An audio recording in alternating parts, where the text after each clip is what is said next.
This is the Good Neighbor Podcast, the place where local businesses and neighbors come together. Here's your host, Jeremy Wolf.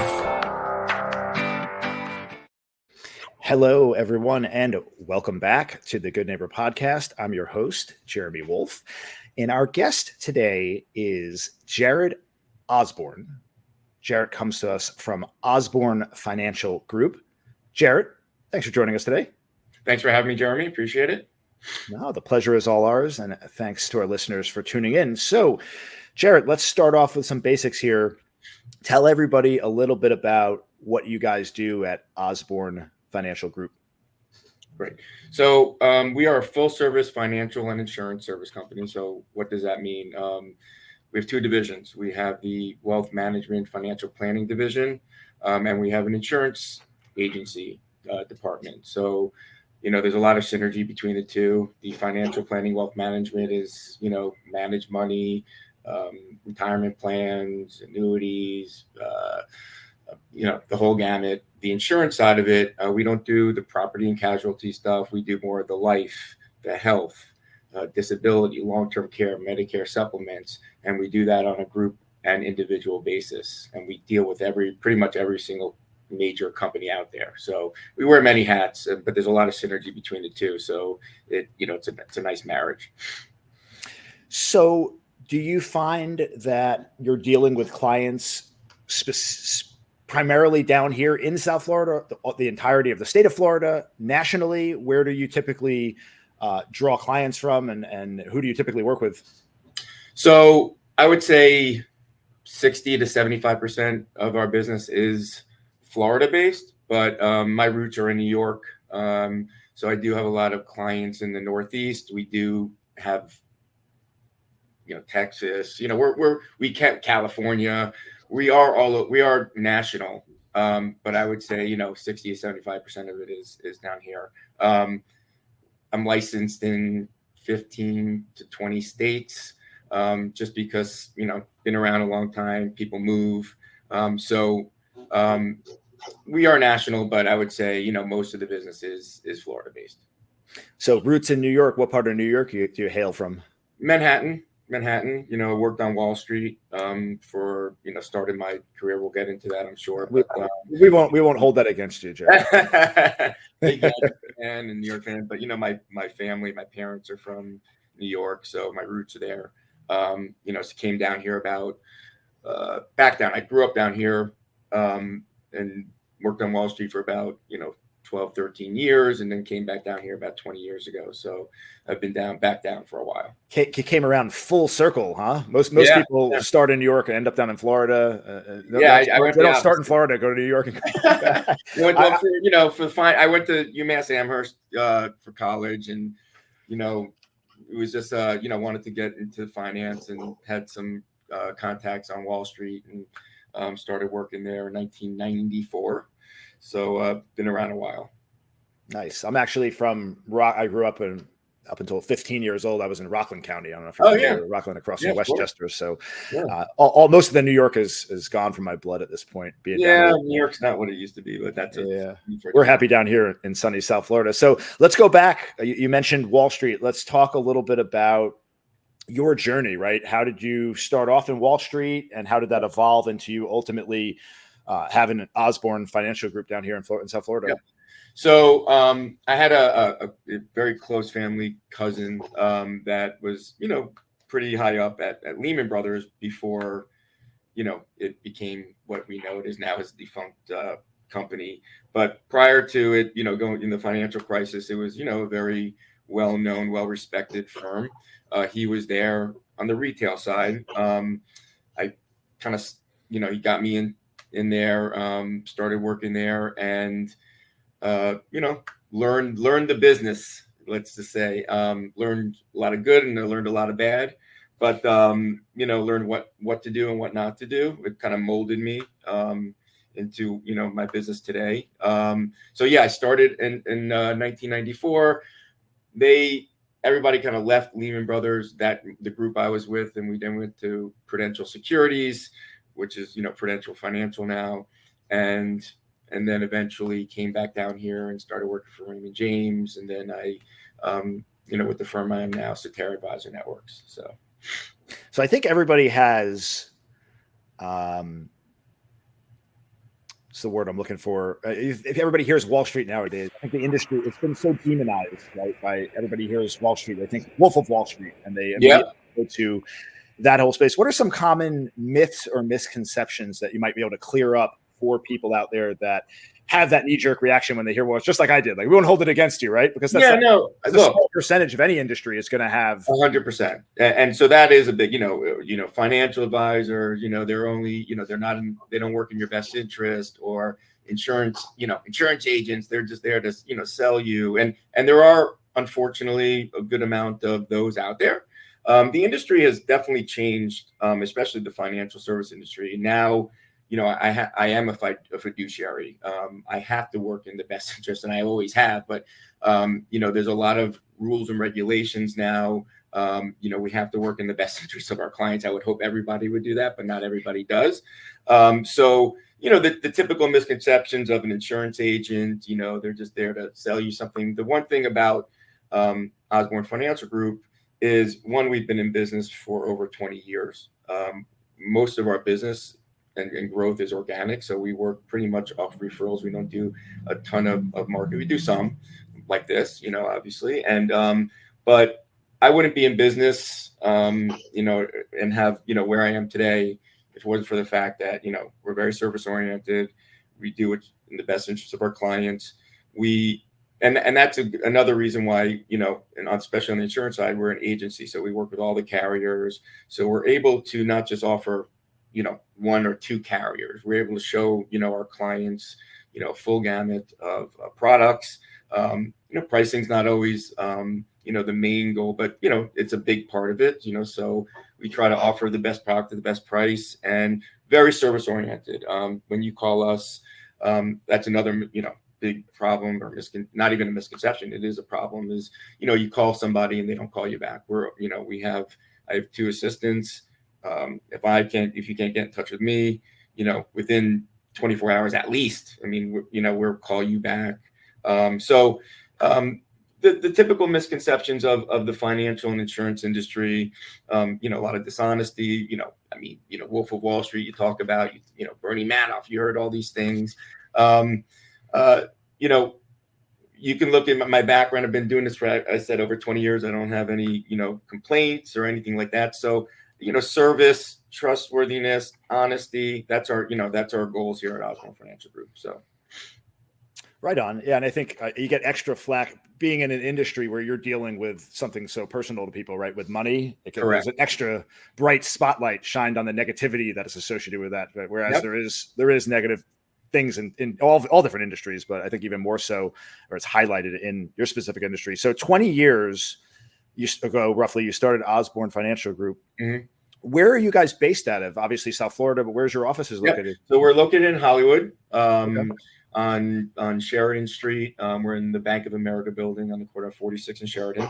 But the good thing about the industry is, like a lot of industries is, everything's remote. We do a lot of things. I pretty much, I will go see most of my clients, in the Boca, Dade, Broward, and Palm Beach counties. That's a good bulk of my clients. So yeah, we have an office on Sheridan Street, and we've been in this location for about 6-7 years. We were across the street prior to that for about 10 years. So we've been in this area for good 15 years now.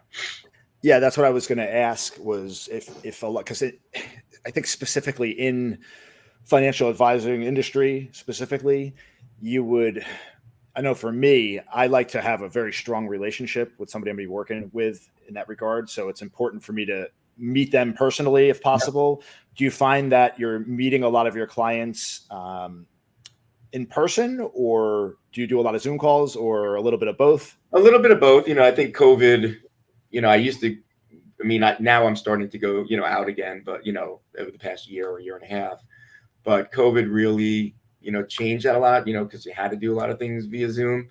With the financial planning industry, a lot of people, like to see me, know me, and understandably so.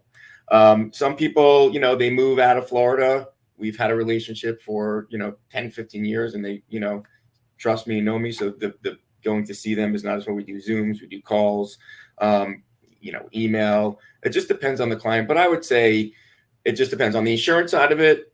I have a lot of clients that, maybe have only talked to me or Zoom with me just because that's a little bit different. But the financial side of it, the wealth management side of it, I would say a good bulk of my clients, I go meet with them at least annually, if not more. And it just depends on the client. Some people are fine with, they'll, call you or Zoom. Some clients like to meet every quarter. So I guess it depends. But yeah, I would say the wealth management side of it, that's a little bit more intimate because, it's involving a lot of typically money, a lot of money, sometimes. And so they like that, they're seeing me, they know where I'm at. They know where to get me. They need me. So yeah, it just depends on the client, but definitely the wealth manager side is a little bit more intimate. Yeah, the more I think about it, I want to have my financial planner advisor. I want to have a great relationship with them, but at the same time, I don't want it to be like my best friend. I don't want them to have too much of an emotional connection to us, because that could cloud judgment, or there could be emotions coming out. So yeah, it's like a happy balance there, right? Sometimes it's a slippery slope. I mean, I have a lot of my clients are my good friends, and look, it's tough conversation when things aren't going well, whether with the market or not, and so. You just have to, that's definitely, sometimes I feel like I'm a psychiatrist. But if there's enough trust there, if you have a good enough relationship, fundamentally that your friend is looking out for your best interest. So you're trusting their guidance. So I see how that. And, like I said, I mean, the way I do business is, very transparent. I'm not putting people into Bitcoin. And we're building a diversified portfolio. Utilizing, many different products. And so, I've never had a problem, but, it could be, I've had, colleagues that, lost friendships. And so I'm very, and then there are a lot of friends who said, you know what, Jarrett, I'd rather you just do my insurance. I kind of, because I feel like, hey, I never want there to be a situation, so, and that's fine. And I'm not going to push somebody to, if they trust me and they want to do, they want that side of the business with me, great. Hopefully I do a good job, but I understand, that, how that could be a problem for some people. Absolutely. Right on. So what do you like to do for fun when you're not working? Tell us a little bit about your family and your life outside work. That's pretty much my life. I have, I have a family. I have 2 children, my wife. I've been married 17 years now. Two kids. I got a 12-year-old boy and a soon to be 16-year-old girl. So they keep me busy. Dude, you're like 4 years ahead of me, man. My daughter it's turning 12 and my son is turning 10. So there you go. So what am I in store for? Tell me, because my daughter just entered middle school, and it's been an interesting journey. Yeah, it's this year thus far. I'm from all boys. So my wife is mostly girls. She has sisters and whatever. So when I first got married, I just didn't understand that dynamic. And so my daughter, who's the oldest, she's gonna be 16. She's wonderful. She's great. But there's definitely times when she could be tough, she's moody, and you deal with it. You deal with it. They're good kids. I can identify, brother. Yeah. My son. I'm very. I was very athletic growing up. I'm. Another thing I do is I'm a big workout guy. So work out every day. And so my son, I coach him up in basketball. He's pretty athletic. So that's pretty much 95% of my time. I get 5% of time to myself, maybe every once in a while, and just relax, to be honest. But as probably most of your time is your family, which I love, and working out, avid athlete, coaching my son. My daughter plays lacrosse, so and she's preparing for college, so that's another thing we're dealing with now. So any schools on her radar yet? I don't know. 16, she has a couple of years left before she has to make a decision. She's hell bent on getting out of Florida, which I tell her, look, don't know why. Once you get out of there, you're gonna want to come back. I said, I have I thank God I saved for college, but I'm just like, you sure you don't want to stay in college? I mean, in Florida for college? Because, as a financial advisor, I need to advise you to stay in Florida. It's going to be 100%. Very, very good on the pocket. Yeah. And it's also, they're good schools, but she just doesn't want to be here. I don't know why, we'll see, but I'm pushing her I don't want to push her too hard, but we go up north every summer. So we're taking we're going to check out Penn State and, some of the schools in the Northeast, because my wife is from Philadelphia.